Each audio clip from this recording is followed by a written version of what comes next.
No power in the world can stop us girls from wearing makeup. ഇന്ന് ഞാൻ എൻ്റെ ഫാമിലിയുടെ കൂടെ കല്യാണത്തിന് പോകാം. സോ പെട്ടെന്ന് തന്നെ റെഡി ആവണം. അതിനിടയിൽ ഒരു ഗെറ്റ് റെഡി വിത്ത് മീ ആയാലോ? അഞ്ചു വേഗം റെഡിയായി, ഇല്ലെങ്കിൽ നിന്നെ കൂട്ടാണ്ട് ഞാൻ പോകും. ഞാൻ റെഡി ആയിക്കോളൂ.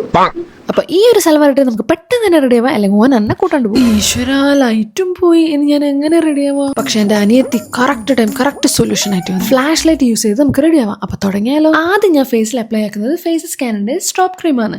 നല്ലൊരു ഇൻസ്റ്റന്റ് ഗ്ലോവും ഹൈഡ്രേഷനും ഇത് തരും. നെക്സ്റ്റ് ഫേസസ് കാനഡിന്റെ 3-in-1 ഹൈഡ്രാ മാറ്റ് ഫൗണ്ടേഷൻ. ഈ ഫൗണ്ടേഷൻ നമ്മൾ സ്ട്രോപ്പ് ക്രീം ആയിട്ട് മിക്സ് ചെയ്യുമ്പോൾ നല്ലൊരു ഗ്ലോ ആണ് തരുക. ഇതിൽ ഫൗണ്ടേഷനും മോയ്സ്ചറൈസറും SPF ഉള്ളതുകൊണ്ട് തന്നെ നല്ലൊരു കവറേജും ഹൈഡ്രേഷനും ഇത് തരും. അടുത്തത് ഫേസസ് കാനഡിന്റെ കൊക്കോ ക്രഷ് എന്ന് പറഞ്ഞ കോംഫി മാറ്റ് ലിപ്സ്റ്റിക് ആണ്. ഒറ്റ സ്വൈപ്പിൽ തന്നെ ഹൈലി പിഗ്മെന്റഡ് ബ്ലഷ് ആയിട്ടും ഐഷാഡോ ആയിട്ടും ഇത് യൂസ് ചെയ്യാൻ വേണ്ടി പറ്റും. അതുപോലെ ഇത് ട്രാൻസ്ഫർ പ്രൂഫ് ആണ്. ലാസ്റ്റ് ഫേസ് ഒന്ന് ഹൈലൈറ്റ് ആക്കാൻ വേണ്ടി സ്ട്രോപ്പ് ക്രീം തന്നെ നമുക്ക് ഹൈലൈറ്റ് ആയിട്ട് കൂടി യൂസ് ആക്കാം. അപ്പൊ മേക്കപ്പ് കഴിഞ്ഞു. ഇനി ഒരു ചെറിയ പൊട്ടും തൊട്ട് കമ്മലൊട്ട് ഹെയറും കൂടി ഒന്ന് സെറ്റ് ആക്കാം. ഫൈനൽ റിസൾട്ട് എനിക്ക് അടിപൊളിയായിട്ട് തോന്നുന്നു. പക്ഷെ ഫ്ലാഷ് ലൈറ്റ് യൂസ് ചെയ്ത് മേക്കപ്പ് ഇട്ടുണ്ടെങ്കിൽ അത് എങ്ങനെ വർക്ക്ഔട്ട് ആയിട്ടുണ്ട് എനിക്കറിയില്ല. ഫോണിന്റെ ഫ്ലാഷ് ലൈറ്റ് നീ ഇത്രയും ഗ്ലോ മേക്കപ്പ് ചെയ്തോന്ന് ഇവൻ തന്നെ ചോദിച്ചപ്പോ ഹാപ്പിയായി. Now who's gonna tell them that this is magic of faces Canada. നിങ്ങൾക്ക് ഈ പ്രോഡക്ട്സ് വേണമെങ്കിൽ ഞാൻ ടാഗ് ചെയ്തേക്കാം. Comment link for products.